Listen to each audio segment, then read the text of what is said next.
भगवान ही खिलाते, क्यों नहीं खिलाते भगवान को? अब जरा बताओ, कभी शादी में कोई भगवान को लेके गया आज तक? नहीं लेके जाते, क्यों नहीं? शर्म लगती है। ठाकुर जी को ले जाएंगे तो शर्म लगेगा। मेरे भाई बहन, जहां जाओ वहां कन्हैया को लेके जाना चाहिए। सच्चा प्यार तो वही है। भगवान का प्यार मेरे भाई बहन दिखावा नहीं होना चाहिए, असली होना चाहिए। दुनिया से प्यार करो, नकली। लोगों से प्यार करना हो, इस संसार से प्यार करना हो तो नकली प्रेम करना चाहिए, लेकिन भगवान से प्रेम करो तो बड़ा अटूट करना चाहिए। कोई लिमिटेड नहीं होना चाहिए, अनलिमिटेड। ऐसे नहीं कि महाराज आजकल का जो होता है ना, 28 दिन के बाद में मोबाइल बंद हो जाए, नहीं। हमको भगवान कुछ नहीं दे रहा तो कोई बात नहीं, सोचना चाहिए कि कहीं ना कहीं हमारे अंदर कमी है, इस वजह से हमको नहीं मिल रहा। और भगवान देता है मेरी माता हो, कभी भी वो अपनी मंजूरी रखता नहीं है। कोई करके तो देखे, मन से नहीं करते हम लोग। आपने देखा होगा कई बार मंदिरों में लोग पूजा करते हैं, कई माताओं को मैंने देखा है भाई, भोलेनाथ पर जल चढ़ा रही होती है, एक दूसरे से बात कर रही होती है। अब जरा बताओ, 5 मिनट का समय हमारे पास नहीं है कि हम केवल हम और हमारे भगवान दोनों हो, तो वो कैसे सुनेगा? लेकिन मीराबाई ऐसा नहीं करती। सबसे पहले मंदिर बनवाया अपने महल में, और मंदिर बनवा करके महाराज अष्टयाम सेवा करती है। एक दिन तो भोजराज ने कह दिया, अरे मीरा ये क्या करती है? पूजा होती है 2 समय की, ठीक है, पूरे दिन लगी रहती है, कुछ हमारी भी सेवा किया कर। सास को बड़ी चिढ़ होने लगी थी मेरे भाई। मीरा भाई की जो सास थी ना, उसको बहुत चिढ़ होने लगी थी। भोजन का ऐसा करिए, इसको थोड़ा सा प्रताड़ना देना चाहिए। और महाराज वो प्रताड़ित करने लगे। मीरा बाई कहने लगी, देखो या तो मेरे को तुम भगवान से अलग मत करिए, नहीं तो मैं घर छोड़ कर चली जाऊंगी। मेरी माता उसको जहर पिला दिया। क्या किया? जहर पिलाया मेरी माँ। लेकिन बताओ ना, क्या मीरा मर सकी? हाँ? बोलो ना, मीरा मरी क्या? जहर पिया मीरा ने जरूर था, लेकिन झाग तो कन्हैया के मुंह से निकले थे।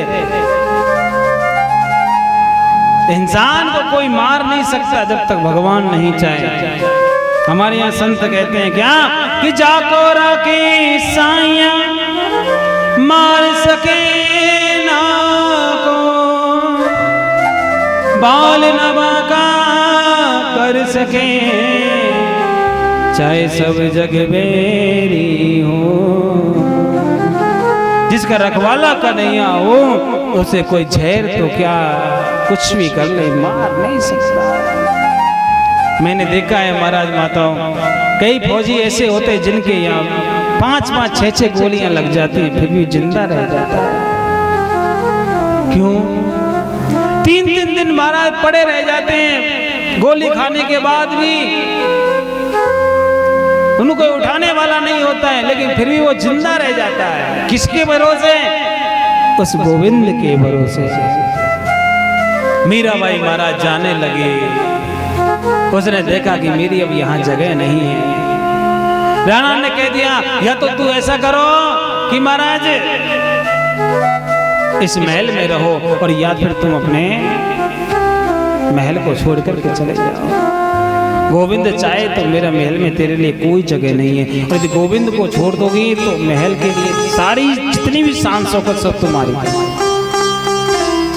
मेरा भाई कहने लगी, मुझे कन्हैया को नहीं छोड़ना है, मेरा गोविंद को नहीं छोड़ना है, मेरा कन्हैया मेरा अपना है, इसको मुझे अपने पास रखना है। तुम्हारा महल अटारी सब तुम्हारे पास रखो, तुम्हारा धन दौलत मुझको नहीं चाहिए, महल अटारी नहीं चाहिए, और मैं तो अब यहाँ से चल लेती हूँ। और मीराबाई ने अपने कन्हैया को उठाया और उठा करके चलने लगी।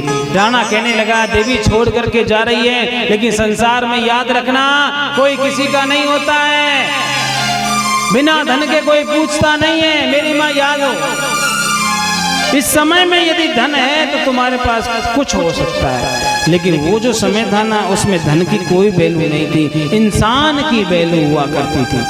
क्या होती थी? इंसान की वैल्यू हुआ करती थी। आज हमने जो महत्व दे दिया है, ऐसा महत्व नहीं था। मीराबाई कहती है अपने पास में रखी, हम तो चले वृंदावन के लिए, और महाराज वृंदावन धाम को निकलने लगे। राणा कहता है देवी अभी भी सोच लो, वृंदावन में कुछ नहीं है, वहां तो वैसे ही पहले से ही वो काला कमली वाला। राधे राधे बोलना पड़ेगा, और जोर से बोलना पड़ेगा। मीराबाई कहती है क्या? अरे मैं तो चली वृंदावन राणा, मेरे भाग जगे, राणा जी तेरे महलों में आगे लगे, राणा जी तेरे महलों में आगे लगे, राणा जी तेरे